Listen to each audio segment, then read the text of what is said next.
This is the next episode of Telling an Inconceivable Story, episode 22. And I feel like I have gone over as much as I could of Bobby's issues. At least I feel like I have tried my best to explain to you what I kind of walked into. When I met Bobby several years ago, he definitely was not the person that I've been with over this past year. I've been with him now, living with him for over a year. And from the moment that I got here, he was a completely different person than he was when I met him, or that he presented himself to be. I won't pretend to know everything about him because I don't. I just don't. But I will say that even though this past year has been very challenging and very hard to try to deal with, I definitely feel like I understand him better than anybody else. Nobody has ever seen the Bobby that I've seen. I know that's really hard to believe, but it's the truth. I don't know when he realized that there was an issue. I don't know when he started developing his fictitious identity. I just know that that was his way of fitting in. He could be helpful and nice and somewhat talkative and do things for people, and everybody would love him. Everybody would think he's just a good old boy from a small town in Tennessee, Shelbyville, and he's hardworking and he'll do anything for anybody. And that was how he protected himself. I think he knew that something was wrong, and I think he developed the false identity that he's had for these years, just because that was the way of fitting in. That was how people would accept him. And I think when he married his first wife, I don't know enough about that relationship, but I think she grew tired of everything, and I think she left him because of his issues. I think it just dawned on her one day that he was the way he was, and there wasn't any way that she could be happy. And trust me, I know from experience, money does not buy happiness in any way. It is companionship and trust and all the little things in life that makes people happy. And I think Bobby had so many issues, he couldn't really get up and go see his kid or be around his kid, because I just don't think he knew how to do that. And that's really sad. I also feel like with his second wife, that was probably the only happiness he'd ever really felt.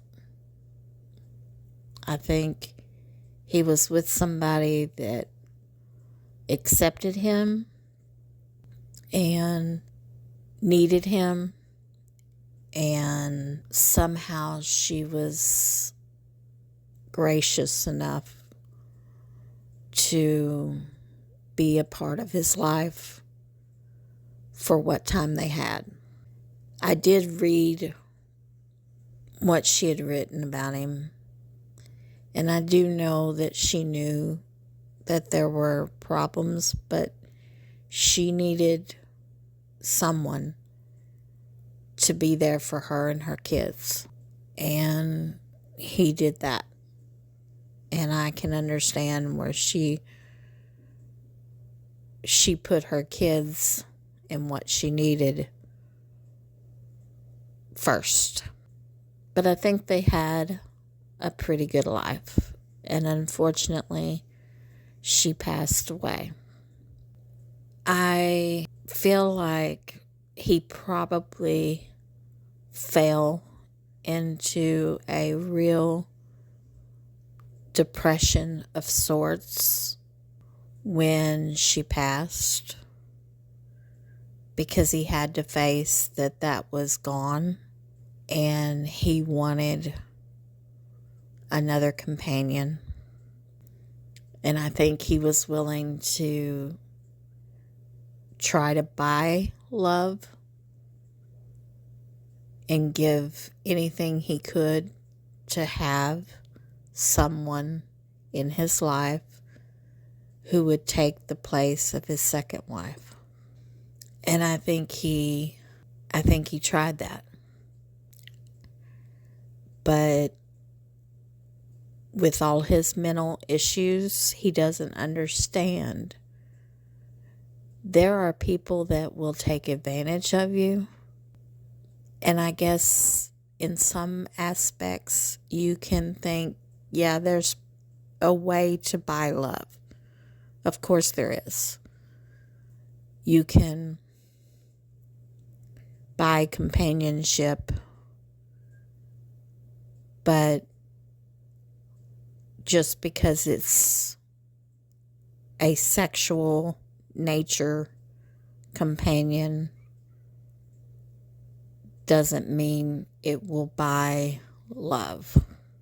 There's a big difference in someone agreeing to be with you for money and someone agreeing to be with you because they truly care or they're in love with you. But after I moved in with him and we talked about how he had tried to find someone and he ended up with someone that took advantage of him and kind of fit that girlfriend persona, I guess you could say. However, there was no real relationship. She just took advantage of him and the way that he would buy things for her and wait on her and do for her. And I will not pretend to be able to explain what happened. Because when I first met him and he told me his ex-girlfriend had died at his home, I honestly thought maybe she was just really sick and she had cancer or some disease. And I've had people in my life that died by suicide, so I just thought maybe it was something like that, or cancer, or something. But he can't answer those questions for me. I just know the person that moved in with him, that took advantage of him, somehow got very sick right in front of him and was telling him she didn't want him to call anybody, and he watched her deteriorate and pass away. And I just can't even tell you how that doesn't even make sense to me in any way, shape, or form. I've been a nurse for over 45 years, and I have known so many people in my lifetime, good and bad. And I can honestly tell you, I have never ever met anyone that would want that would want to watch somebody deteriorate and pass away right in front of them. When I've asked questions, he doesn't have answers. He doesn't know what was wrong with her. He knows her kidneys were shutting down.